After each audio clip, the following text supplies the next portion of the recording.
Una alegría encontrarnos aquí en estos encuentros de psicoanálisis, de cultura y bueno, y sobre todo eso de esta ciencia que viene a abrirnos unos nuevos horizontes para conocernos mejor y bueno, que ha supuesto un hito en el recorrido de la ciencia, porque ha supuesto una ruptura, un antes y un después tanto en el pensamiento del ser humano como también en la construcción de la salud, de la creación, de movimientos tanto artísticos, ha influido en todos los aspectos del ser humano y psicoanálisis, ¿no? Porque al fin y al cabo la interpretación de los sueños habla del psicoanálisis. Bueno, me presento, pues hay personas que vienen por primera vez, porque es un ciclo de... ¿Qué tal? Bienvenida.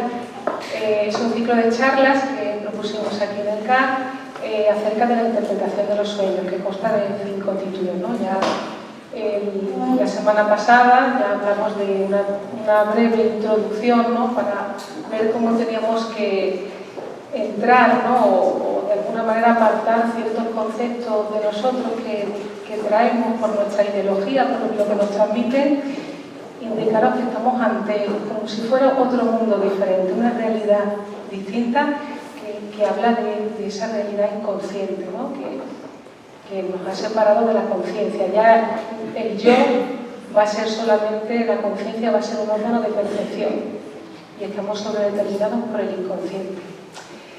Entonces me presento, yo soy Laura López, soy psicóloga y psicoanalista en formación continua por la Escuela de Psicoanálisis de Brucero.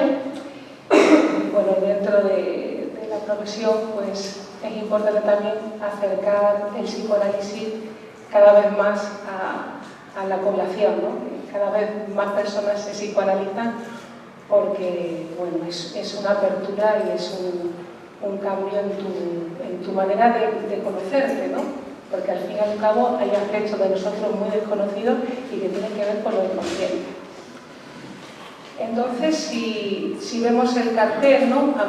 Hoy vamos a hablar del método de la interpretación onírica.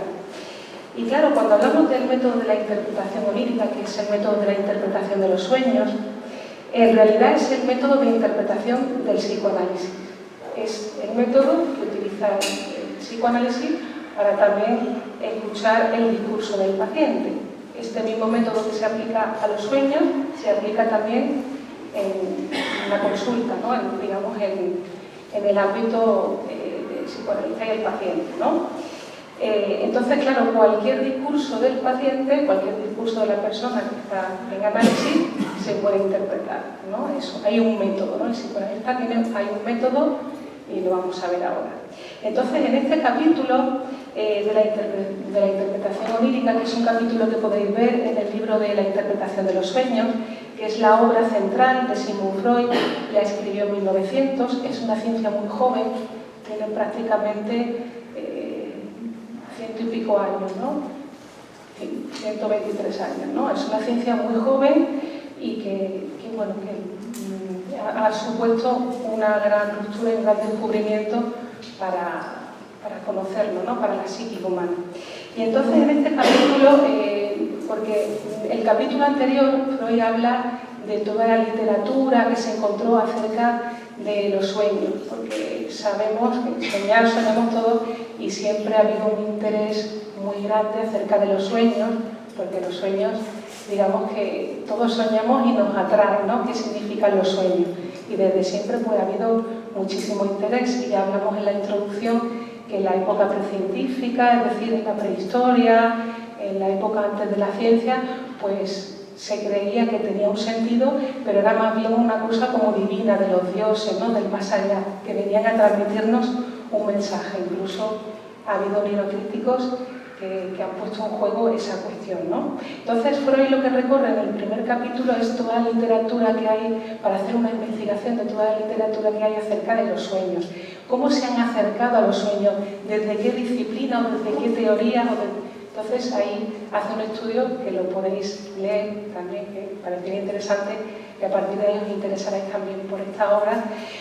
Y luego en el capítulo 2, que es el método de la interpretación onírica, pues ya Freud va a exponer el método de la interpretación de los sueños, ¿no?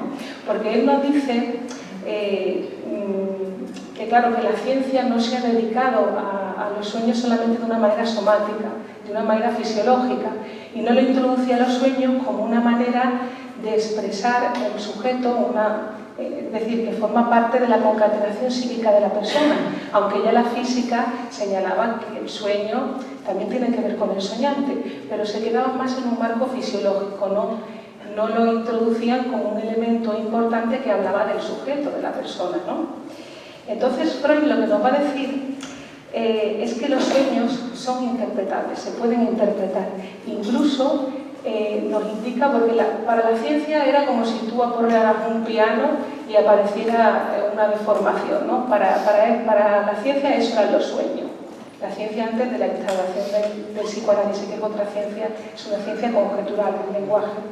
Entonces era como si aporreaba un piano y para ellos no tenía sentido. Entonces Freud lo que nos va a indicar es que el sentido se aproxima más incluso a la sabiduría popular, porque esto que hablamos de los monidocríticos, de que se pensaba que los sueños eran una premonición, quedó en la sabiduría popular, en el pueblo. Entonces el pueblo pensaba que sí que tenía un sentido los sueños. Y ahí pues Freud nos indica que incluso se acercaba más a la realidad, ¿no? A la verdad de los sueños, ¿no? La sabiduría popular. Entonces nos dice que el sueño, después de la interpretación psicoanalítica, se nos revela que tienen un sentido, tienen un significado. Y ese significado tiene que ver con los deseos inconscientes. El sentido del sueño, el significado es que son una realización de deseos pero inconscientes. ¿Y eso qué quiere decir? De lo inconsciente solo sabemos cuando lo sometemos a la labor de la técnica del psicoanálisis, asociar libremente en transferencia. Y claro, para tomar este método de cómo se interpreta un sueño, nos va a hablar de dos tipos de interpretaciones que había en la época precientífica, ¿no? Que una era pues, el método simbólico, que era analizar la totalidad y luego lo resumía como un todo, ¿no? Por analogía. Es decir, es como el sueño de José, que el faraón soñó 7 vacas flacas, 7 vacas gordas que devoraban a las vacas gordas, y ahí pues nos hablaba de que era por simbolización, ¿no? Y que en ese sueño pues era el todo transformado por otra cosa. Entonces hay otro método, que es el método descifrador, que ahí pues bueno, nos habla de la clave de los sueños, ¿no? Y nos dice que son, también ahí nos introduce, nos hace una reseña también muy importante de las claves de los sueños, que ahí pues nos habla de que había hay libros de claves de sueños que todos conocemos, ¿no? Y que son como una especie, nos dice que es como una caricatura de otros libros de sueños que hacían los orientales. Y claro, ¿y cuál era ese método? Ese método era como por similicadencia, por analogía en el lenguaje, ¿no? Y también es interesante esa cuestión porque claro, los libros luego han perdido como esa traducción original de los orientales, ¿no? Y que habla de la importancia del lenguaje. Porque claro, hay palabras asociadas que significan una cosa, otras significan otra, y va a ser muy importante el lenguaje para la producción del sujeto, ¿no? Y un ejemplo de este tipo de método descifrador es el sueño que Alessandro le interpreta a Alejandro Magno. Quería sitiar Tiro, que es una región que quería conquistar y no podía conquistarla, y en un momento determinado pues soñó que un sátiro bailaba una danza encima de un escudo, ¿no? Entonces el onirocrítico le interpretó que iba a sitiar Tiro, ¿no? Por esa sátiro, pues por esa concatenación de las palabras, y ahí pues bueno, conquistó, ¿no? De alguna manera había ese deseo de conquistar y conquistó Tiro, ¿no? Y ahí pues bueno, era como una especie de señalamiento de su deseo, ¿no? Entonces lo que va a ser importante para que entendamos un poco esta cuestión, ¿no? Se va a tomar un poco este método de descifrador porque va a ser importante el lenguaje para producir el sujeto. Es decir, nuestro inconsciente está estructurado como lenguaje. Y hemos dicho que los deseos inconscientes son el motor de nuestro sueño. Después de la interpretación psicoanalítica, los sueños son una realización de deseos inconscientes. Entonces, el motor del sueño, lo que va a producir el sueño, van a ser nuestros deseos inconscientes, que son los reprimidos. Y es muy importante el lenguaje porque hay, de alguna manera, todos sabemos que hay frases que están guiando nuestra vida, nuestra forma de vivir, ¿no?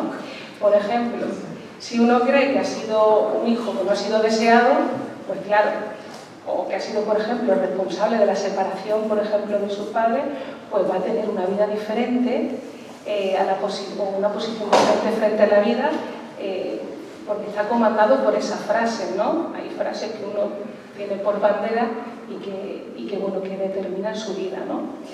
Pero también hay otra cuestión que es como en otro nivel, que también es esa complejidad que hay en todas las personas, que estamos sobredeterminados por nuestra realidad psíquica inconsciente.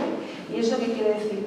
Pues que, por ejemplo, cuando aparece el sueño y hay deformaciones de los personajes, o tenemos lapsus, olvidos, ahí estamos hablando de una verdad de nosotros que está como velada, la desconocemos, pero son esas señales que nos indican esa vía regia a nuestra realidad inconsciente, y la realidad inconsciente es lo que está generando nuestra vida, ¿vale? No es lo mismo la realidad material, lo que a mí me pasa en la vida, que es lo que yo digo de lo que me pasa, ¿no? Y cómo se genera mi vida habla de mis deseos, ¿no? Y muchas veces vemos en el proceso psicoanalítico como cuando uno empieza a hablar en su análisis, cómo se va haciendo sujeto agente de su vida. Es decir, al principio es como, mira, me ha hecho esto no sé quién, mi jefe no sé cuál, mi marido, mi mujer, ¿no? Es como si uno echara valores fuera, ¿no?, de las cosas que le pasan. Pero claro, el psicoanálisis te hace sujeto agente de tu vida, porque te dice que en todo lo que te pasa hay un deseo implicado en ti, hay un deseo que dirige tu vida, que te hace unirte a esa persona, a la otra. Es como que el conflicto que hay en uno mismo, ese va a ser el que genere tu vida, ¿no? Es decir, que hay aspectos en nosotros que desconocemos y que a través de terceras personas, de nuestra realidad, los vamos a manifestar. Nuestra verdad siempre va a estar latente, ¿no? Siempre va a aparecer en todas las cosas que hagamos, las relaciones que tengamos, en cómo nos relacionamos con los demás, en el mundo, con nosotros mismos, va a haber esa relación, ¿no? Entonces, claro, el psicoanálisis no va a construir la historia de la vida del sujeto, sino que va a indicar cómo desea esa persona, cómo es su historia de deseos. Y claro, también es una alegría saber eso, ¿no? Porque en lugar de echar balones fuera, uno puede hacerse sujeto de su vida, puede transformar su vida, porque también es importante que no es lo que a uno le pasó en el pasado, sino es el futuro, es desde el futuro que se determina mi presente, no es el pasado el que va a generar mi vida. Desde la semilla, yo no sé qué va a haber árbol, es desde el árbol que puedo decir que hubo semilla, pero es una ciencia de efectos. Y claro, Laplace decía que desde las causas se pueden saber los efectos, pero el psicoanálisis te dice que no porque te hayan maltratado de pequeño tú vas a ser un maltratador. No es lo que a mí me han hecho en el pasado. Es desde mi presente, reconstruyo, interpreto, pero no es lo que a mí me pasa en el pasado, va a dirigir mi vida, jamás. Es desde el futuro, como reconstruir, es desde el futuro, cómo voy a morir, es cómo voy a vivir, ¿no? Por eso es tan interesante, ¿no? Porque uno puede transformar las cosas, ¿no? Se puede transformar, no hay ningún destino marcado, ¿no? Es uno el que hace su vida conforme a ese deseo, ¿no? Entonces, como decíamos, ¿no? Estos métodos que hemos dicho, ¿no? El método de... estos métodos que hemos nombrado, ¿no? El descifrador y el simbólico, no son métodos científicos, porque claro, esos dependen del interpretador, ¿no? Como de su intuición, etc. Y claro, la percepción del sueño que había por vía popular acepta que el sueño tiene un sentido, ¿no? Como el psicoanálisis. Se va a apoyar entonces Freud en ese método descifrador, porque él, cuando atendía a sus pacientes en clínica antes de escribir la interpretación de los sueños, él estaba trabajando con pacientes, ya trataba pacientes de neurosis obsesiva, de histeria, fobia, y ahí estaba descubriendo que había algo común en todos los síntomas, había algo que se tejía como en el mismo telar. Y ahí empezó a descubrir que los síntomas tenían un sentido, tenían un significado, que las obsesiones no son al azar, que tienen que ver con...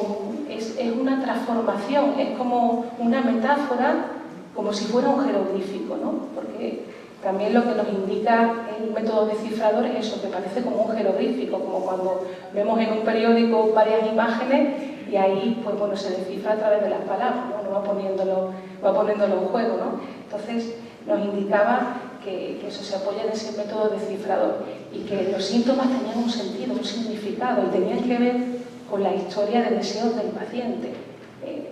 Solucionaba así conflictos psíquicos que tenían que ver con cuestiones relacionadas con el posicionamiento en sus deseos, su moral, el complejo de Edipo, ¿no? Que ahí aparece toda esa cuestión, ¿no? Entonces, hemos dicho que los sueños son susceptibles de interpretación y claro, el método de interpretación es un modo de apropiarse de la realidad, que es la realidad psíquica inconsciente. Entonces, claro, para que algo sea ciencia tiene que tener un objeto de estudio. Y el objeto de estudio del psicoanálisis es el inconsciente. Y claro, de ese objeto de estudio se va a desprender un método y de ese método una técnica. Entonces, claro, cuando hablamos del inconsciente es para que sepamos que hay cosas que pasan en nosotros que no participa la conciencia. Y sabemos de ello por los efectos que aparecen en la realidad, ¿no? Y que, por ejemplo, no sabemos cómo se ha producido un síntoma, cómo se ha producido un sueño, y eso tiene que ver con la realidad inconsciente. Entonces, el concepto de inconsciente se va a articular también en otros elementos, como la transferencia, por ejemplo, que es digamos que ese concepto teórico que nos habla de esa relación que se establece con el psicoanalista, ¿no? Que ahí es donde se va a poner en acto el inconsciente, va a transferir lo que le acontece en su vida, se va a transferir en la situación también con esa situación terapéutica, ¿no? Entonces, por las características del inconsciente, debemos saber que el inconsciente no se busca en ningún lugar, ¿no? Que hay veces que hay palabras que dicen el subconsciente, el inconsciente, es un concepto teórico, ¿no? Nadie se puede ir a determinar dónde está el inconsciente en el cerebro, ni se puede ir a pasear con el inconsciente, ¿no? No se puede ir a pasear con un número natural, con el número 3, por ejemplo. Es un concepto teórico, ¿no? Que tiene que ver con esa concepción que se realiza, ¿no? Y el inconsciente podemos decir que es la interpretación psicoanalítica, ¿no? Y para ello necesitamos el método psicoanalítico, ¿no? Porque Freud, cuando estaba trabajando con sus pacientes, él fue interpretando también los sueños, ¿no? A la vez que los síntomas, porque los pacientes que iban a la consulta, cuando empezaban a hablar, introducían sus sueños, le contaban sus sueños, y él dio cuenta que tenía que ver tanto con lo que le acontecía a los pacientes, que en los sueños hablaban de todo lo que tiene que ver con su verdad psíquica, con los síntomas, ¿no? Ahí se hablaba de una verdad. Entonces Freud nos dice que los sueños son una vía regia al inconsciente. Los sueños, los lapsus, los olvidos, el chiste, también nos va a hablar de esa cuestión inconsciente, ¿no? De la interpretación-construcción hemos dicho que se desprende la asociación libre y la transferencia.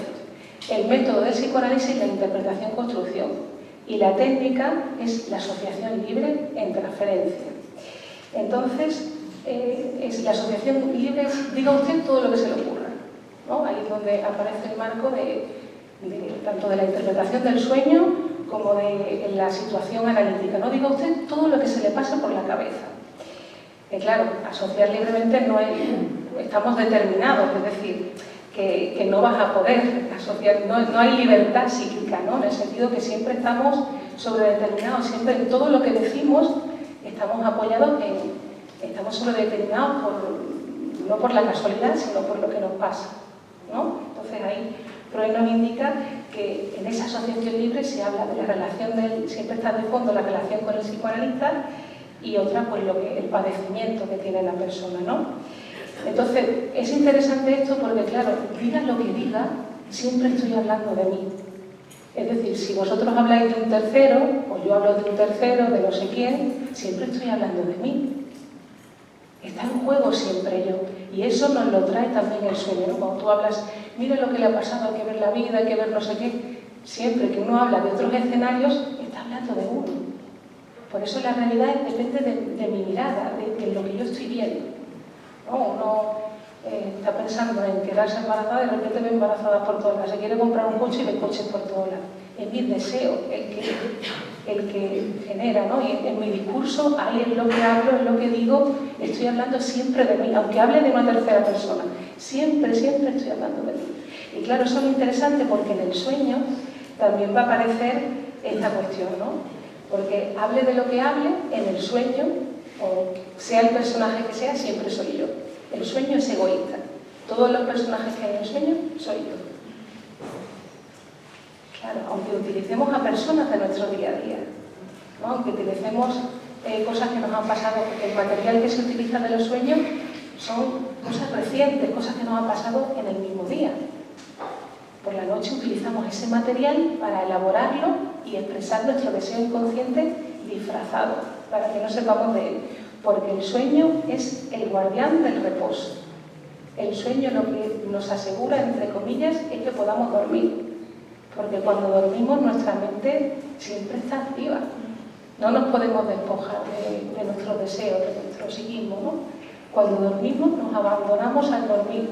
Y ahí en ese dormir, pues están esos deseos que en nuestra vida despierta, nuestra censura está alerta y no, digamos que no permite esas producciones que parecen alucinaciones, pero en el sueño la censura baja y ahí se producen esos deseos inconscientes reprimidos, se transforman, hay una elaboración, un trabajo, se transforma y aparecen los sueños.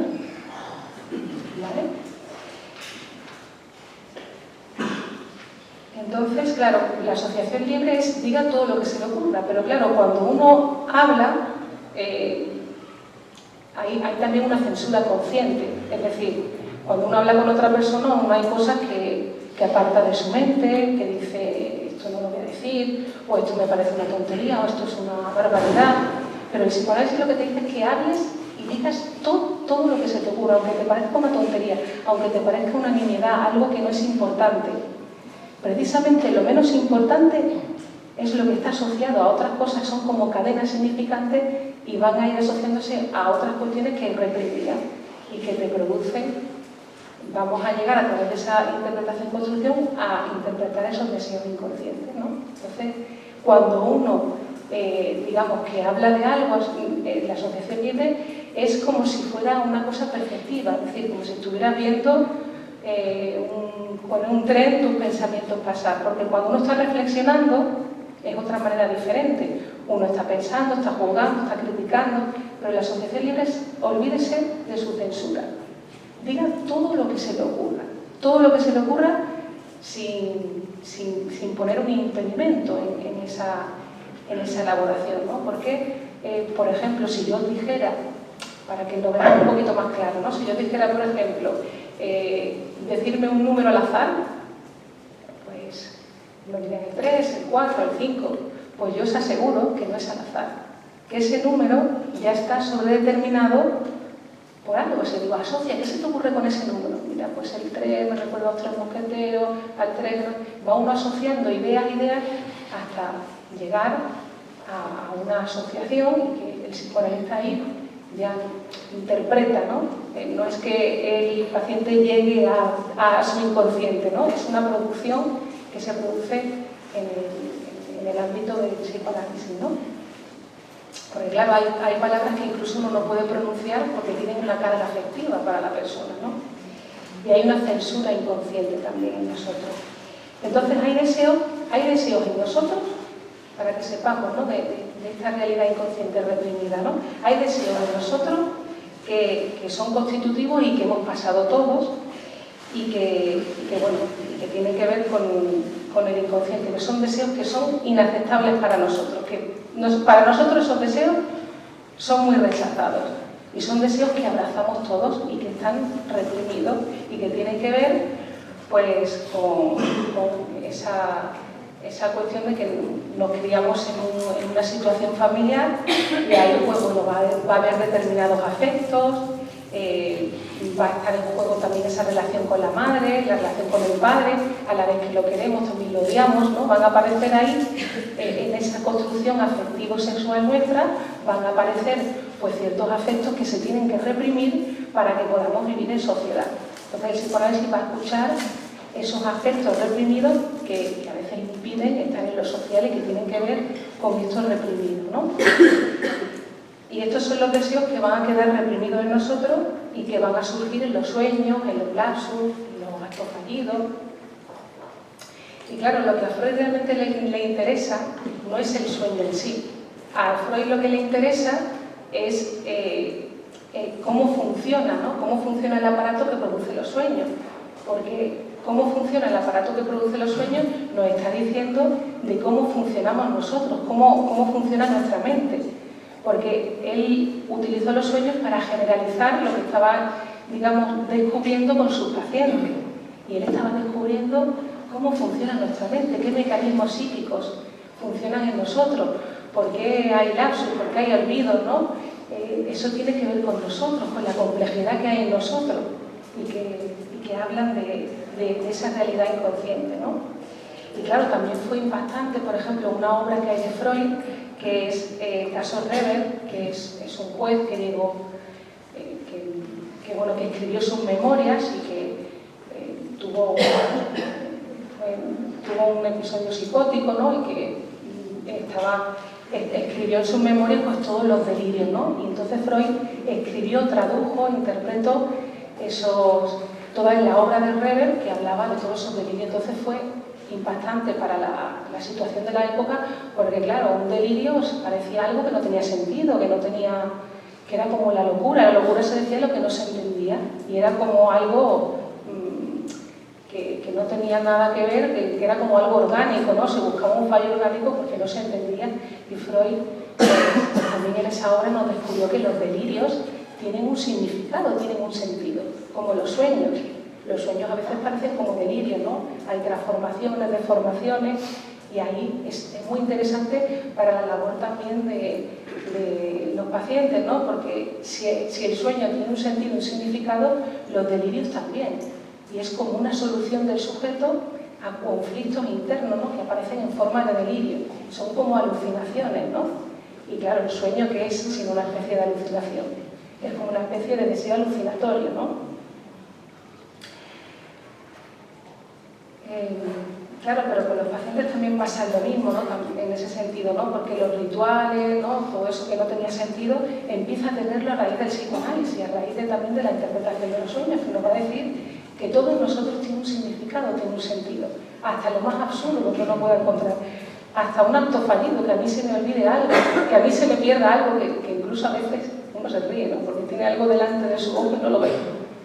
Se me ha perdido no sé qué, y uno lo busca, no lo encuentra, lo tiene delante, porque algo le pasa con eso, con ese objeto, está relacionado con la persona que te lo regaló, o con algo importante que ahí ha hecho que no lo veas. Es como, ahí estoy señalando que algo pasa con eso, ¿no? Que algo pasa conmigo con ese objeto que está asociado a otra cosa, ¿no? Y recuerdo también un acto fallido que habla también en la obra de Freud de un matrimonio en el que estaban enfadados porque ella no era muy cariñosa con él, entonces ella le regaló un libro y ese libro él lo guardó y no supo nada de ese libro hasta el día en el que su madre se puso enferma y ella atendió muy complacentemente a la madre de él, y ahí cuando es todo inconsciente, para que veáis que son cosas que nos pasan a todos, ¿no? Sin saber. Y cuando ella empezó a tratar a la madre y él vio que era una persona que la estaba tratando muy bien, pues ahí sorprendentemente encontró el libro, ¿no? Que no es una cosa que uno haga con conciencia, por así decirlo, ¿no? Con buscarlo, sino que no lo ves porque hay algo afectivo que rechazas ahí, hay algo rechazado ahí que como está asociado ese libro a esa persona, como que lo rechazas, ¿no? No lo puedes ver, lo olvidas, ¿no? Y lo encontró en un cajón, nadie lo había puesto ahí, sino simplemente aunque abra el cajón no lo veía, porque había un sentimiento de rechazo reprimido ahí hacia esa situación, hacia su mujer, ¿no? Entonces, claro, en el análisis, después de una serie de interpretaciones, uno se va a interpretar el deseo que está jugado en su vida, no la vida de la persona, sino el deseo que está jugado en esa persona, ¿no? Es como que situaciones que una persona habla de su vida, en lugar de eso, de echar balones fuera, uno ve qué deseo hay implicado en uno, ¿no? Si uno habla del otro, que le pasa algo con el otro, uno tiene que cuestionarse que tal vez es una parte de mí la que está hablando. Hay un conflicto, una parte de mí, que el escenario tomo esa persona para hablar. Estoy hablando de mí, de algo que me pasa a mí, y que tomo a esa persona para poner en juego mis deseos inconsciente. Y que a veces puede ser, por ejemplo, un deseo inconsciente de culpa, en el que ¿qué va a pasar en la realidad? Cuando uno hace algo que le da culpa, ¿qué hace? Se castiga, ¿no? Pues hay veces que hay situaciones en la realidad que hablan, después de la interpretación psicoanalítica, de un sentimiento de culpa inconsciente que no se ve, pero que vemos los efectos en la realidad, porque esa persona se castiga, no le va bien, etc. Y ahí, claro, es imposible que uno desde fuera pueda transformar eso.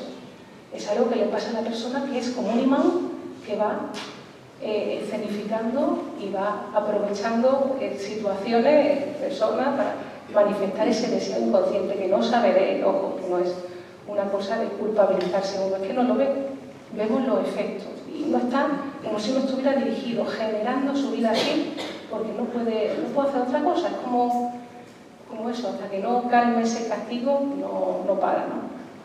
Y tiene que ver con deseos inconscientes que tienen que ver no con cosas que uno ha realizado.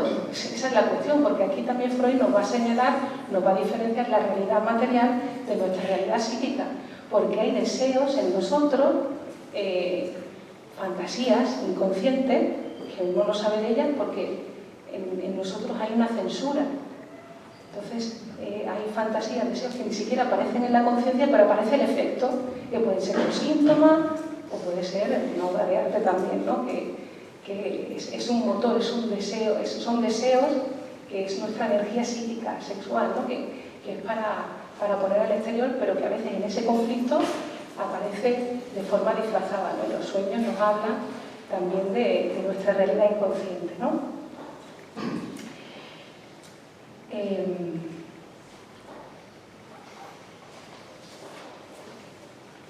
Entonces hemos dicho que se le pide al paciente que hable, ¿no? Que asocie evidentemente, que diga todo lo que se le ocurra.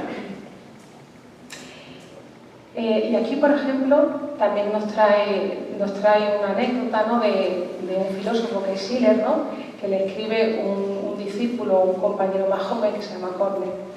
Y ahí le explica que está bloqueado en su producción artística, ¿no? Entonces, claro, Schiller, para que veamos el ejemplo, le dice que lo que tiene que hacer es quitar su censura de las puertas de entrada, ¿no?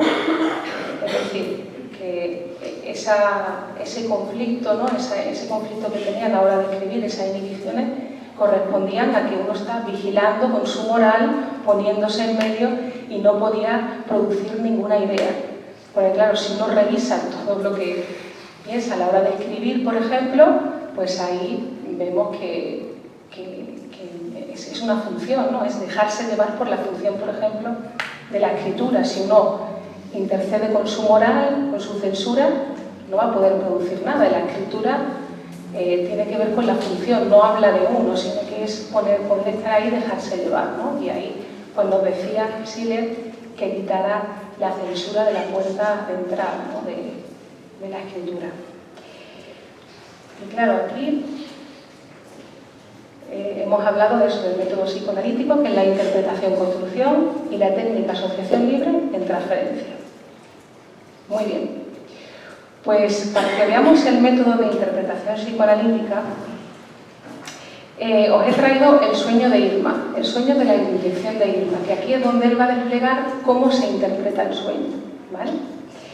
Y es muy interesante porque siempre hay una información preliminar, es decir, cuando uno trae un sueño, pues está relacionado con cuestiones del día, ¿no? De algo que le ha pasado en el día, ¿no? Por eso cuando uno sueña no sé qué, no es esos métodos que señalaban, ¿no? No tiene que haber una participación del soñante, porque el soñante es el que va a asociar libremente, por eso decía el método descifrador, que es uno dice el sueño, pero a partir del sueño se va a descomponer en trozos y ahí pues la persona tiene que asociar libremente, decir todo lo que se le ocurra, porque el sueño que soñamos es el sueño manifiesto, lo que decimos del sueño, pero ese no es el sueño, eso ya está deformado, está todo transformado, y además es mucho más condensado. Cuando uno empieza a asociar ideas, el sueño se amplía, porque ahí vemos que hay una labor de condensación, hay un trabajo que hace nuestra mente para condensar eso y lo que decimos ya está disfrazado, transformado en nuestros deseos inconscientes, ¿no? Entonces, en ese sueño hay una información preliminar, ¿no? Este es un sueño de Freud que fue muy importante porque aquí es donde nos describe el método de lo que es el psicoanálisis, ¿no? El método de la interpretación, que luego va a ser interpretación-construcción, ¿no? Que después, en una obra posterior, ya hacia el 1926 me parece, ahí habla de la construcción, que es esa interpretación de deseos, pues ahí, en cómo esa persona va haciendo en su vida, va deseando en su vida, va mostrando su deseo, ahí se le hace una construcción, ¿no? Usted parece que siempre se relaciona, por ejemplo, con personas que están casadas, ¿no? Parece que usted siempre está se fija en ese tipo de personas, ¿no? Algo pasa que siempre tiene que haber un tercero para mantener esas relaciones que usted tiene, ¿no? Hay construcciones que se hacen después de esas interpretaciones de deseo. Entonces, ahí hay una información preliminar que es que son esos restos diurnos, ¿no? Cuando el paciente dice, eso ya no sé qué, dice, bueno, pues usted que lo puede relacionar, que se le ocurre, o algún elemento disonante en lo que dice, dígame lo que se le ocurra de ese detalle, ¿no? Y ahí el paciente va asociando. Y aquí este sueño es un sueño que soñó Freud y que, como información preliminar, el sueño de la inyección de Irma, él atendía a Irma, que era una paciente, y padecía una histeria. Y esta paciente él le había sugerido algo terapéutico y ella le había dicho que no. Entonces, él se quedó un poco molesto, ya se fue de vacaciones. Él le había sugerido algo en la terapia y le dijo que no hacía eso. Entonces se encuentra, ella está de vacaciones y Freud se encuentra a un discípulo suyo, que es Otto Rank, que también era doctor y que atendió a Irma cuando estaba de vacaciones, y claro, Freud se interesa por su paciente, le dice, bueno, ¿y cómo está? ¿Cómo la has visto? Y le dice, bien, ella está bien, pero no del todo, ¿no? Entonces, claro, eso para Freud, que le dijera que estaba bien, pero no del todo, para él fue como una herida, ¿no? Como él no sabía si el tono, la manera de decirlo, he hecho bien, pero no del todo, ¿no? Parecía como si hubiera una acusación hacia él, o se sintió molesto, ¿no? Y esa noche él transcribió el historial clínico de Irma, lo escribió y se lo mandó al doctor M, que era un doctor, su maestro, ¿no? Con el que consultaba los casos, y era para que le dijera que todo estaba bien, ¿no? Entonces él, en ese panorama, ¿no? Ese día anterior, él sueña el siguiente sueño. Él dice que está el sueño que sueña es que está en un amplio hall, con muchos invitados, a los que recibe entre ellos a Irma, y bueno, y ahí pues él le dice que de momento le reprochaban no haber aceptado aún la solución. Él le dice que si todavía tienes dolores es por tu culpa, le dice en el sueño, y ella le responde, sí, si supieras qué dolores siento ahora en la garganta, en el vientre, en el estómago, ¿no? Entonces, asustado, él la contempla, la lleva a un lugar, empieza a mirarla, y ahí, pues bueno, le ve una placa en la garganta, y bueno, y ahí empiezan a aparecer personajes, aparece Otto Rank, aparece, que le pone una inyección, que dice que está sucia, luego también aparece el doctor M, ¿no? Empiezan a surgir personajes, pero vamos, mejor que lo leáis en el libro para saber los detalles, ¿no? Porque lo que realmente es interesante que en ese sueño él empieza a asociar, ¿no? Y cuando habla del hall, que hay muchos invitados, entre ellos Irma, él lo que expresaba ahí es que el día antes su mujer iba a celebrar su cumpleaños y ella tenía la esperanza de que vinieran muchos invitados, y claro, y el sueño era como una realización también en esa parte de que vinieran muchos invitados, porque entre ellos vendría Irma también, ¿no? Era como una anticipación, ¿no? Y vemos que los sueños, es interesante esto porque los sueños se realizan en presente, porque son realizaciones de deseos. Es decir, ¿cómo se realiza un deseo? Estando en presente, es como si uno estuviera haciendo la acción en ese momento. No es una condicional, me pasaría, ¿no? Sino que se realiza en presente. Entonces, cuando le dice que abra la boca, porque en el sueño la dirige a la ventana, le dice que abra la boca, a Freud se le ocurre con eso, asocia, claro, que tiene que ver, abrir la boca tiene que ver con hablar. Y ahí, en esa imagen de Irma en la ventana, dice que no parece que sea ella. Entonces, te habla de que parecía que eran tres mujeres y empieza a asociar que, claro, su actitud era más de una amiga de Irma, que la amiga él también quería atenderla porque tenía histeria, pero también una persona que le había dicho que no. También hablaba de que en el sueño decía como que Irma también estaba como abotagada, que tenía una imagen diferente, y eso la asocia a su mujer, que también en un momento determinado, en una cuestión médica, también dijo que no a algo, ¿no? Entonces, lo que le llama la atención es lo que tienen en común, esa imagen de Irma, que tienen en común pues esas tres imágenes, esas tres personajes, que en realidad todos esos personajes lo que tienen en común son su resistencia, el haberle dicho que no, ¿no? Y ahí vemos cómo se utiliza en el sueño la condensación de los personajes, ¿no? Lo que trae, por ejemplo, uno sueña que tiene la cara de uno, el cuerpo de otro, ahí vemos que hay una condensación para hablar de otra cosa. Aquí, por ejemplo, hablaba de que algo se resiste, le habían dicho todas que no, ¿no? Vamos a ver qué significa, ¿no?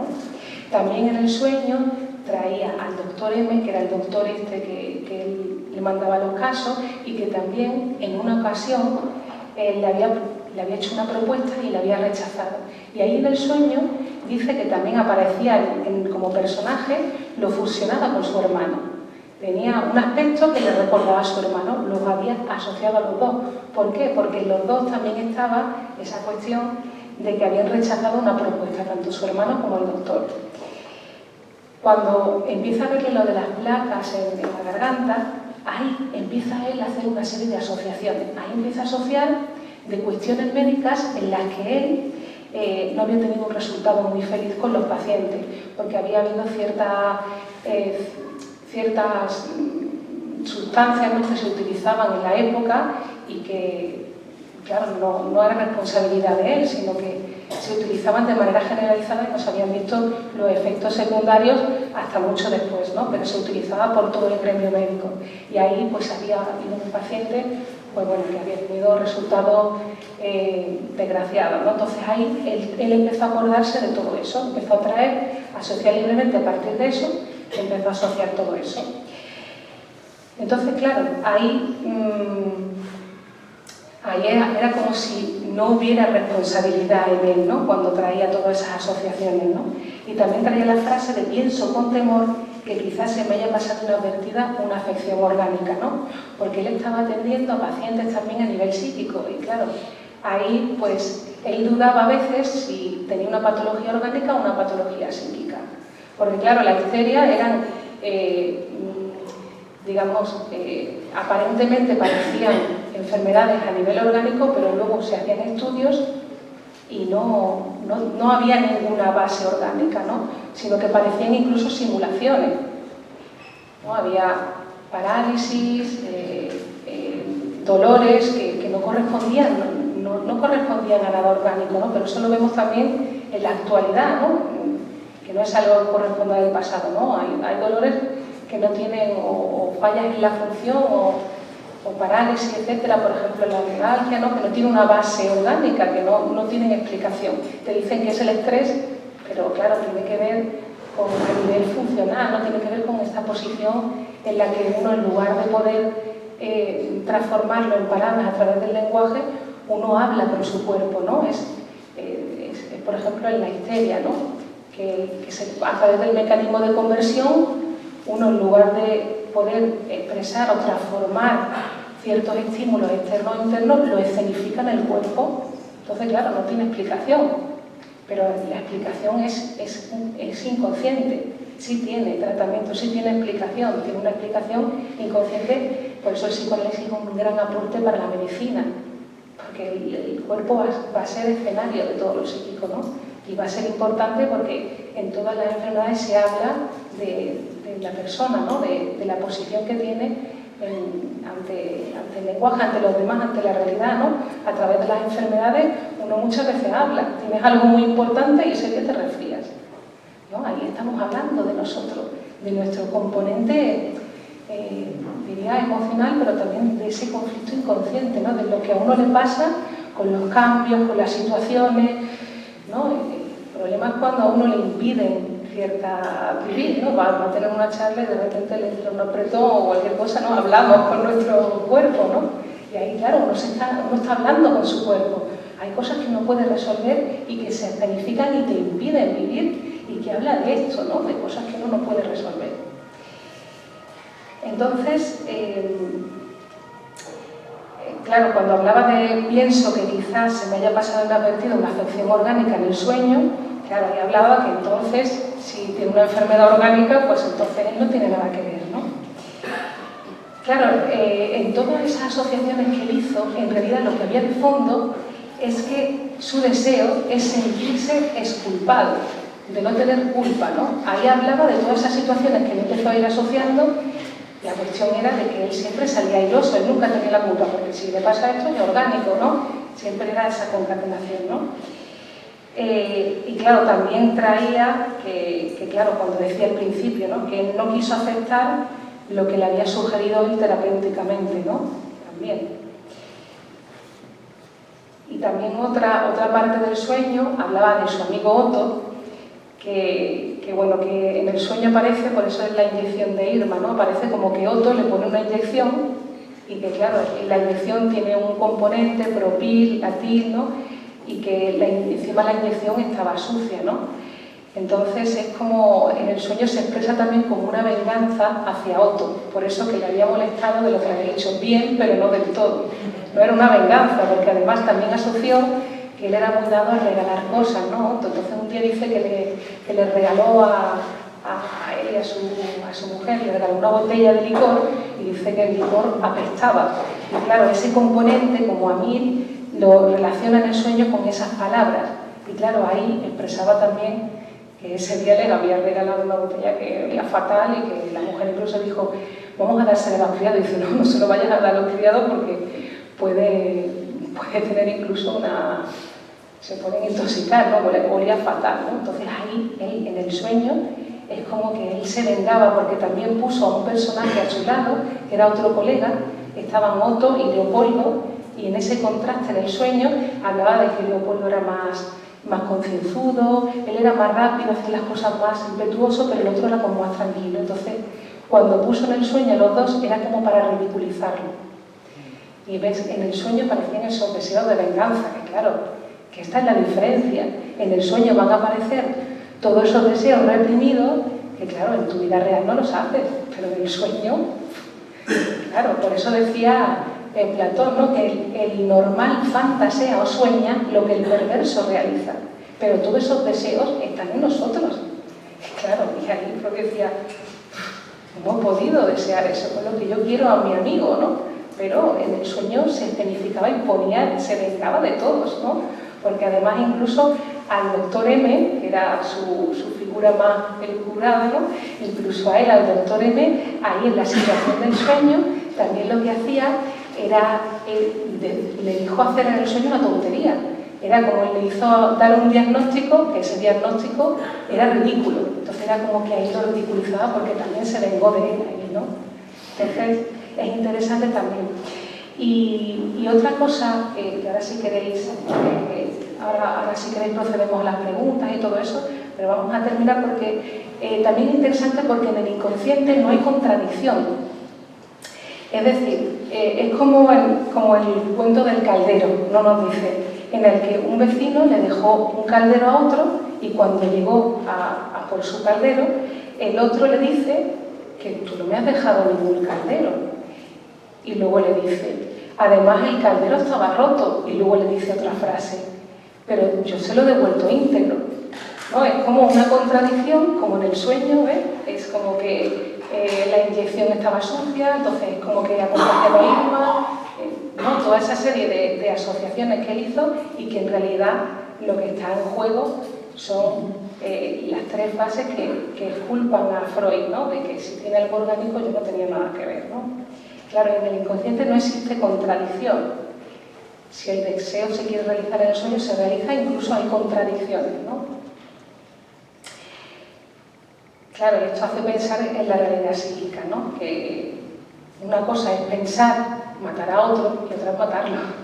Una cosa es soñarla y otra cosa es que se lleva a cabo, ¿no? No sé qué emperador romano mató a alguien de la corte por soñar que lo mataba, ¿no? Entonces, no tiene nada que ver los sueños. Incluso ya vemos que la apariencia, los sueños manifiestos puede significar una cosa, uno puede creer, pero hay que hacer un trabajo de elaboración para construir ese sueño, ¿no?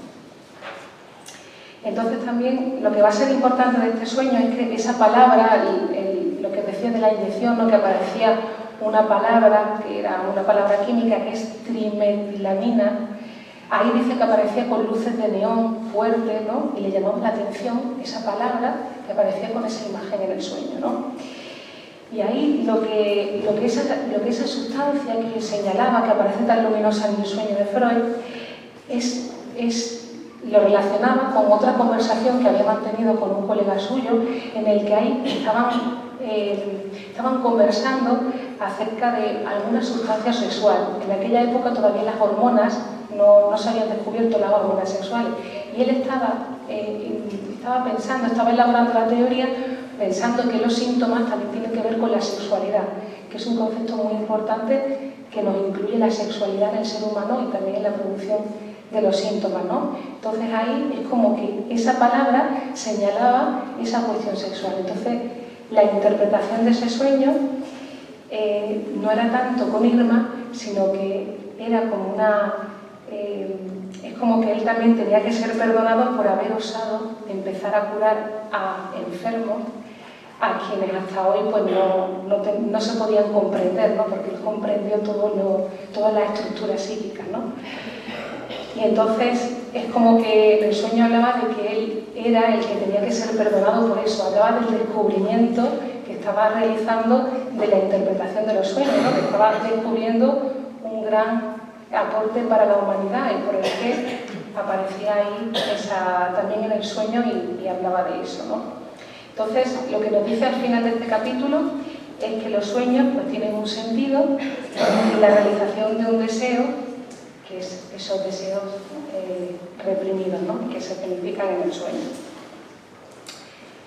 Entonces, bueno, si queréis comentar algo, preguntar alguna cosa, yo creo que por hoy, para que veamos un poco ese método de interpretación, ¿no? Ya en la siguiente también hablaremos del material y la fuente de los sueños y traeremos algunos ejemplos que también son muy curiosos, ¿no?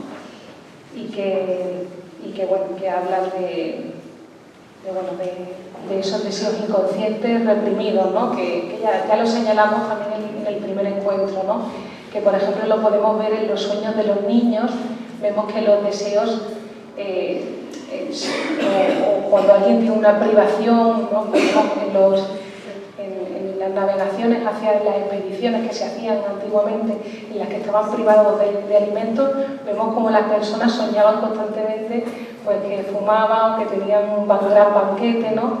Que ahí nos muestra también en esos sueños de los niños que hay menos complejidad, menos censura, por eso los sueños son tan deformados, tan absurdos, porque hay una mayor censura en los adultos y en los niños vemos cómo se escenifican esos deseos que se prohíben durante el día, cómo se escenifican luego por la noche, como los niños sueñan que se están comiendo aquello que le han prohibido o que sueñan que están yéndose a ese viaje que le habían prometido llegar hasta tal punto, ¿no? Entonces, vamos a ver la siguiente, eso, el material y fuente de los sueños. Pero ahora, si queréis comentar algo, preguntar algo acerca del método de interpretación psicoanalítica, que también es el método de la interpretación de los sueños. ¿Qué tal? Hola. ¿Cómo es tu nombre? Pepa. Pepa, muy bien, Pepa. Gracias. Laura, ¿soñamos siempre? Sí. Si no, moriríamos. ¿Todas las noches? Toda la noche, lo que pasa es que uno no se acuerda. Esa es la cuestión. ¿Por qué? ¿Por qué se olvidan tan pronto? Eso también lo vamos a hablar, no sé si como vamos a tener todo el mes, todos los miércoles encuentros a las 7, me parece que no sé si es la última charla del ciclo o la penúltima, vamos a hablar del olvido de los sueños, pero que también el olvido de los sueños habla de nuestro olvido. Vas a ver, claro, no es solamente lo que nos pasa en los sueños, nos pasa en nuestra vida despierta. No olvidamos cualquier cosa, estamos implicados en lo que olvidamos. Incluso para aprender hay que olvidar, ¿no? Que el olvido también es muy interesante porque Freud nos va a descubrir cómo funciona nuestra mente, no solamente los sueños. Los sueños es como la base para mostrarnos cómo funcionamos. Y claro, no olvidan porque hay una censura en nosotros, hay cosas que no queremos saber nada. Claro, los sueños hablan de todo eso de reprimido, todos esos deseos que abrazamos todos y que no queremos saber nada. Fíjate el sueño de Freud, se venga de todos. Pero es en el sueño, no es en la realidad, ¿no? No es que se acordara. Él va asociando y él se sorprende, ¿no? de eso, ¿no? De eso que descubre en él. Fíjate qué investigador, ¿no? Y cómo él expone también sus sueños para la ciencia, ¿no? Él también trae sueños de pacientes, ¿no? Y vamos a ver cómo se entretejen en ello tanto su vida psíquica como también los síntomas, ¿no? Cómo van a aparecer en el sueño toda esa verdad de la persona, ¿no? Sí, por aquí también.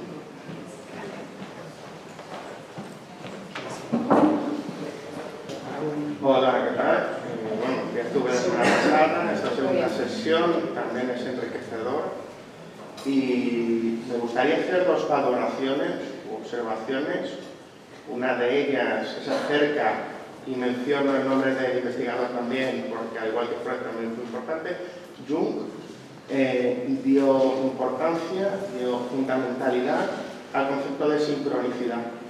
Y lo que me gustaría añadir de esta primera valoración es, a pesar de que haya una especie de causalidad en lo inconsciente, parecería como que el inconsciente juega como el niño o como la persona con el puzzle que intenta encajar a su manera las piezas.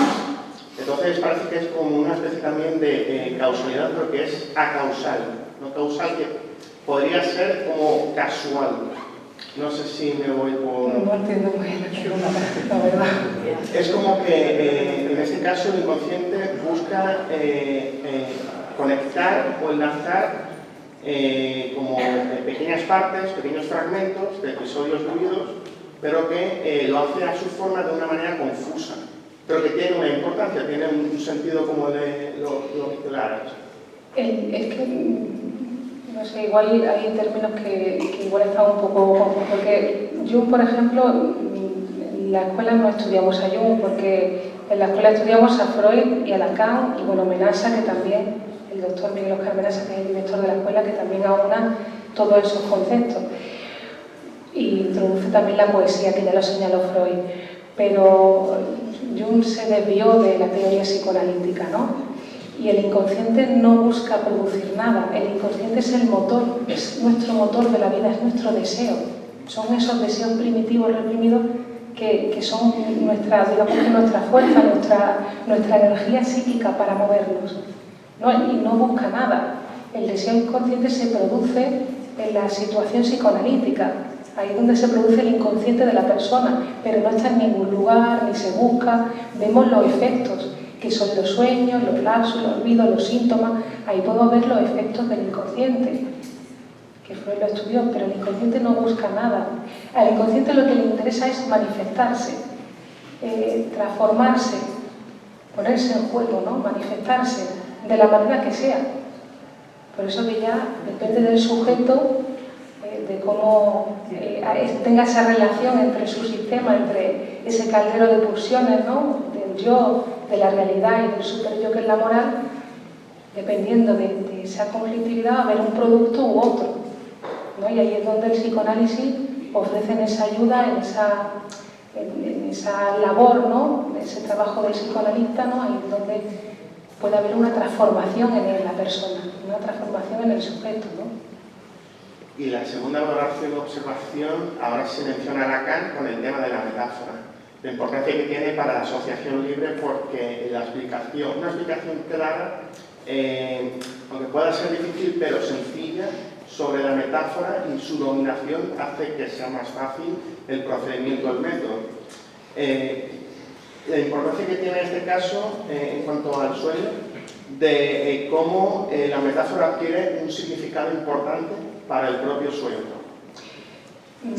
La metáfora, digamos que el inconsciente está estructurado como un lenguaje. Y eso quiere decir, lo de la metáfora, es interesante lo que comentas, porque la metáfora es uno de los trabajos del sueño. Es decir, el sueño condensa, que lo hemos visto en varios personajes, desplaza, que es la metonimia, luego hay una elaboración secundaria y hay una puesta en escena con imágenes, ¿no?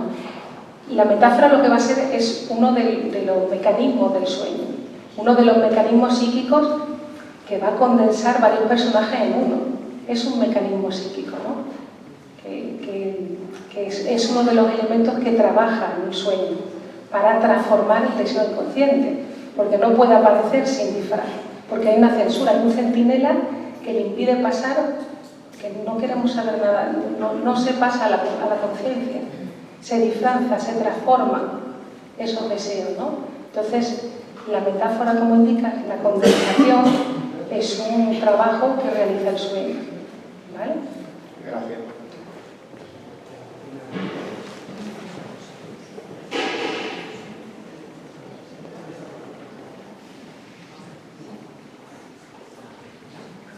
Hola. De nuevo. ¿Cuál es tu nombre? Susana. Susana. ¿Y tu nombre cuál era? Perdona. ¿Cuál era tu nombre? Matías. Matías, vale. Pues ya me voy quedando con los nombres. Matías, Susana y Pepa. Muy bien. Susana. Yo tenía dos preguntillas, pero breve. No te voy a entretener mucho. ¿Por qué se generaliza tanto con la palabra deseo a la hora de interpretar el sueño? Porque dentro de ese deseo, la venganza es venganza, ¿no? La no culpa es no culpa, la necesidad es necesidad. ¿Por qué generalizar con deseos? Bueno, son deseos de venganza, no son deseos reprimidos. Porque vengarse del otro es un deseo de vengarte del otro, ¿no? Se realiza en el sueño, se venga en el sueño realmente, se realiza ese deseo de venganza en ese sueño, ¿no? Porque pone en situación, por ejemplo, al médico M, pone en su boca una tontería, ¿no? Un diagnóstico absurdo, que eso no lo hace ningún médico. Entonces se burla, se venga y es un deseo de venganza que se realiza. Pero dentro de la psicología, por ejemplo, no es lo mismo si tú deseas tener una pareja, digamos, o la necesidad de tener una pareja, sería diferente, o dentro del apego, o cualquier situación así. Es interesante esa pregunta del deseo, porque, claro, deseo no es lo que yo quiero o lo que yo deseo. Eso es una fantasía. El deseo es en el acto. Cuando uno hace, uno ahí sabe que ha deseado. Pero en lo otro, muchas veces yo deseo, yo quiero, eso son fantasías. Cuando se lleva a cabo, cuando aparece el acto, ahí está el deseo. Y, por ejemplo, el deseo inconsciente, la interpretación es, por ejemplo, cuando hay una situación de celos, por ejemplo, no es que el otro desea no sé quién, es que en mí hay un deseo hacia la otra persona y lo he proyectado al otro. ¿No? La interpretación es mi propio deseo, no el deseo del otro. Es que hay un deseo en mí que se proyecta en la otra persona y monta un delirio. ¿No? O voy a coger un tren y quiero ir a Fuengirola, suponte, ¿no? Voy a coger el tren y ahora me doy cuenta que en vez de en Fuengirola me he bajado en Benalmádena. ¿Cuál es tu deseo? Algo pasa ahí. No sabemos, hasta que la persona no asocie, no sabemos si es que le pasa algo en Fuengirola o si no se quiere encontrar con esa persona, si hay otra, ¿no? Que ahí cada uno. Por eso es necesario la asociación libre del paciente. El paciente no sabe, no sabemos nadie, se produce la situación psicoanalítica inconsciente de la persona, porque ninguno sabemos, la verdad la tiene el paciente, pero tiene que hacer un trabajo y el psicoanalista es el trabajador de ese paciente, ¿no? Trabaja para él, para producir su inconsciente, ¿no? Que hay cosas que pasan sin que sepa de ellas. Es un saber no sabido, sabe pero no sabe. La verdad que me parece súper, ¿cómo te diría? Interpretar los sueños, caben tantas cosas que me parece súper... Es que claro, es posible, pero es un trabajo, es una formación del psicoanalista, su psicoanálisis personal, que es un trabajo específico, complejo, ¿no? Porque tienes que tener una serie de elementos, ¿no? De estar en una cadena de formación, en una escuela, psicoanalizarte, ¿no? Porque los psicoanalistas también nos psicoanalizan. Estar en un grupo de estudio, en varios, supervisar los casos, ¿no? Que es una profesión que se puede conseguir, pero hay que jugarse en ella, ¿no? Hay que utilizar todo eso elementos, como cuando uno quiere ser médico, se apunta a la universidad, va haciendo, ¿no? Y ahí pues igual, ¿no? Pero que es un trabajo, ¿no? Que es la importancia también de señalar, ¿no? Que la interpretación de los sueños es un trabajo que realiza el psicoanalista, que no es tanto interpretar los sueños, sino que los sueños se traen, se introducen en la relación psicoanalítica, ¿no? Los pacientes van hablando también de todo eso y los sueños son una vía regia al inconsciente de esa persona, una vía directa para esa persona. Habla de tanto su padecimiento como de la relación con el psicoanalista, ¿no? Y aparte de Irma, Freud contó más sueños de muchos. Además que te recomiendo que leáis la interpretación de los sueños. Es un libro maravilloso, maravilloso. Uno de los libros más vendidos de la historia, la interpretación de los sueños. Ahí es donde se funda el psicoanálisis, porque te habla del concepto de inconsciente. Vale, muchas Gracias, Susana.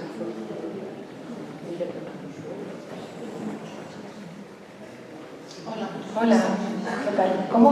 Luisa. Luisa. Hola, Luisa, ¿qué tal? Creo que ya lo has contestado, que hay que ser profesional porque de forma natural nosotros mismos no nos podemos coger un poco el cabo de nuestro... No hay nada natural en la persona, todo se construye, hasta la sexualidad, todo en la persona se construye. No nacemos ni humanos, nacemos con posibilidad humana, pero es en la relación con otros que nos vamos construyendo como humanos. Todo el trabajo que hay que hacer para llegar a ser un sujeto social, ¿no? Todo se construye, ¿no? No hay nada natural. Es un engaño, ¿no? No nacimos de serie, nos construimos gracias a otras personas, a la relación con otros, pensamiento, estudio. Sin otros no somos nada. Sí, pero eso que, digamos, mirando, escuchando a los demás, observándonos, procurando aprender, pero no nos cogemos el cabo a nosotros. Es que fundamenta, es que no es algo que venga de la nada o de la intuición, eso es un engaño. Es una ciencia que tiene una base teórica, tiene un método, interpretación, construcción, la técnica asociación libre, transferencia, hay una base teórica. Uno no escucha con los ojos, con el oído, nos engañamos constantemente. Necesitamos una base teórica para esa labor de investigación. Es como el sol y la tierra, ¿no? Si no se deja llevar por sus sentidos, estamos locos. Porque si te dejas llevar por todo lo que ves y lo que sientes, tiene que venir una ciencia a poner las bases, ¿no? A poder interpretar la realidad.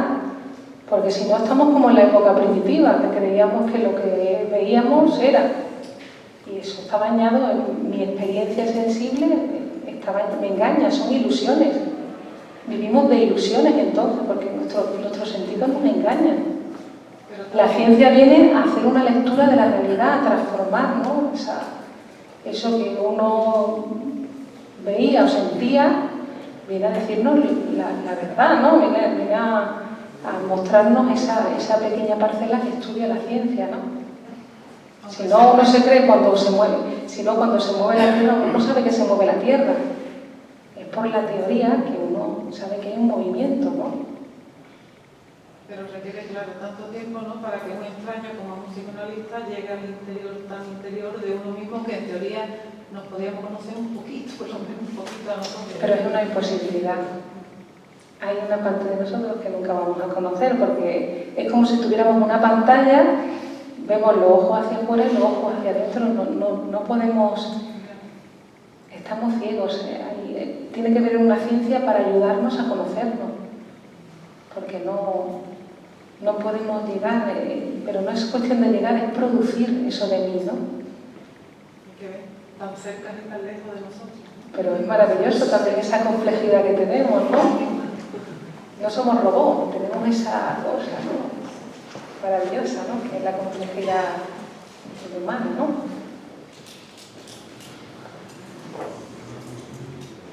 Bueno, Hola, ¿cuál es tu nombre? Rocío. Hola, Rocío. Pues yo tengo dos preguntas. Sí. Bueno, estábamos hablando antes de que soñamos lo que deseamos y demás. Pero, ¿qué pasa cuando tenemos un sueño que no deseamos? Es decir, las pesadillas, decir algo que no deseas, algo que no te provoca placer. ¿Qué pasa con eso? Muy bien, muy interesante tu pregunta porque ese tema también lo vamos a tratar en otra charla. Pero para anticiparte un poco, las pesadillas tienen que ver también con deseos, pero que uno está a punto de rozarlos, de conocerlos y ahí despierta. Son deseos que son muy rechazados, que están a punto de realizarse, que hablan de una angustia de la persona. Son deseos muy rechazados y que si hay una realización del deseo, pero claro, ese deseo está muy rechazado. Vale. Y la otra pregunta que tenía es que en muchas situaciones, pues, muchos de nosotros a lo mejor en nuestra vida cotidiana hemos estado a lo mejor comprando o haciendo cualquier cosa y nos hemos dado cuenta de que hemos tenido un flashback, un déjà vu se dice, y hemos dicho, esto ya lo he vivido antes, pero realmente lo hemos vivido, es real, no es real. ¿Qué pasa con esos deseos? ¿Lo provoca el inconsciente o por qué son esas experiencias? Claro, eso es interesante también porque eso nos habla de que esa situación está conectada afectivamente con otra. Y no es exactamente que lo hayas vivido, es que eso te conecta con otra situación que te recuerda eso. Porque hay conexiones asociativas en nosotros. En el inconsciente no hay contradicción y cualquier cosa se asocia a cualquier cosa. Pero no es cualquier cosa, es algo que en ti es significativo. Y esa escena de que crees que lo recuerdas, que ya ha estado aquí, es porque te conecta con otra cosa, que ya la has vivido, pero que no es tanto que tú estés en esa escena y que ya hayas estado, sino que eso te va a conectar con otra cosa que te da la sensación de que has estado ahí, pero que habla de otra conexión en ti, ¿no? Vale, muchas gracias. Gracias.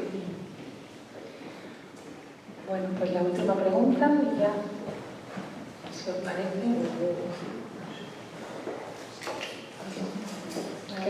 Hola, ¿cuál es tu nombre? Me llamo Mona. ¿Perdón? Mona. Hola. Muy bien. Última pregunta otra vez. Sí. Todos los actos fallidos, todos los sueños están relacionados sistemáticamente con un deseo rechazado. O puede ser que, por ejemplo, viste el ejemplo de Benalmádena y fue, pero me he perdido la parada simplemente porque estaba en mi teléfono. Sistemáticamente hay un deseo o... Sería anticientífico decir que es casualidad las cosas que nos pasan. Siempre hay un deseo implicado. No es porque uno esté cansado, ni porque uno... Es decir, uno aprovecha que está cansado para expresar tu deseo, porque no es cualquier cosa. No se te pierde cualquier cosa, no te has equivocado de cualquier lugar. Siempre hay una significación ahí en la persona. No hay casualidad. Causalidad, perdón. Que nada es casual, ¿no? Que en todo lo que nos pasa está nuestro deseo implicado, aunque no lo sabemos, pero algo pasa ahí, ¿no? Entonces, si uno ya escucha, ¿no? Por ejemplo, esta charla acerca de psicoanálisis, vamos a ver que las cosas que nos pasan están muy implicados, que ese olvido que he tenido, ese lapso, ese chiste que cuento, hablo de mí. Y eso somos muy desconocidos, porque eso habla de nuestros deseos, de nuestros verdaderos deseos, que se ponen ahí en juego y que se manifiestan como el sueño disfrazado. Aparece ahí, pero yo no sé lo que es. hasta que uno no vaya a su análisis, uno va conociéndose, ¿no? Va transformando ciertas cosas de su vida, porque estamos ciegos a esos deseos, no sabemos de ellos. Y aparecen en forma de síntomas, de lapsos. Lo que pasa es que no es lo mismo hacer un lapso que hacer un síntoma, ¿no? No es lo mismo. Claro, son productos del inconsciente, son todos productos del inconsciente que los tenemos todos, pero no es lo mismo producir un sueño, producir un lapso, que producir un síntoma, ¿no? Toda una enfermedad, una neurosis obsesiva, o un delirio, ¿no? Una psicosis, una histeria, no es lo mismo. No, lo que pasa es que Freud nos indicaba que los mecanismos son los mismos, que el sueño, que los síntomas. Es que es una apertura muy grande para la salud, para la persona, ¿no? Hay posibilidad de transformación, porque lo mismo que uno hace un delirio, hace un sueño. La estructura no hay ninguna falla a nivel orgánica, sino que tiene que ver con el lenguaje, con la posición que tengo ante mis deseos. Esos conflictos inconscientes, ¿no? Son procesos inconscientes que se ponen en juego y que tienen un significado. Eso ya te abre la puerta a todo. Te abre la puerta a la normalidad, ¿no? Entre comillas, ¿no? Si puedo decirlo así.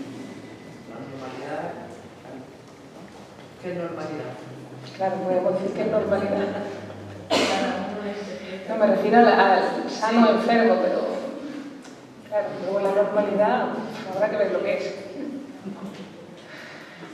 Bueno, pues si os parece bien por hoy, lo dejamos aquí. Bueno, indicaros que si queréis, aquí tenéis para anotar vuestra dirección, por si queréis recibir información de charlas, de encuentros. Y bueno, indicaros también que ahora hay una promoción de psicoanálisis para todos, si queréis informaros para comenzar vuestro viaje de psicoanálisis. También estamos haciendo grupos terapéuticos, así que si queréis informaros, pues bueno, aquí estoy para atenderos.